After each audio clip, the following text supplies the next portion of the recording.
సేవకుడు పెడతారు. ఆ ఒక సేవకుడు ఏమొచ్చి అంటే జాన్ న్యూటన్ గారు ప్రజలకు ఏమైతే చెప్పాలనుకుంటున్నాడో అది సేవకుడికి చెప్తే, ఆ జాన్ న్యూటన్ గారు చెప్పింది ఆ సేవకుడు చర్చిలో అందరికి గట్టిగా వినబడేలా చెప్పేవారు.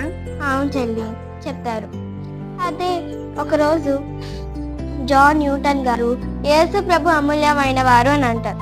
మరి రెండోసారి కూడా యేసు ప్రభు అమూల్యమైన వారు అని చెప్తారు. అప్పుడు సేవకుడు వచ్చి అంటారు, అయ్యా మీరు యేసు ప్రభు అమూల్యమైన వారని 2 సార్లు చెప్పారు అని అంటారు. అవును, నేను ఇంకొకసారి కూడా చెప్తాను యేసు ప్రభు అమూల్యమైన వారని. అతను కెప్టెన్ గా ఉండేటప్పుడు బానిసలు తెచ్చి ఎంతో బూతి మాటలు మాట్లాడేవాడు, చాలా అసభ్యకరంగా ఉండేవాడు.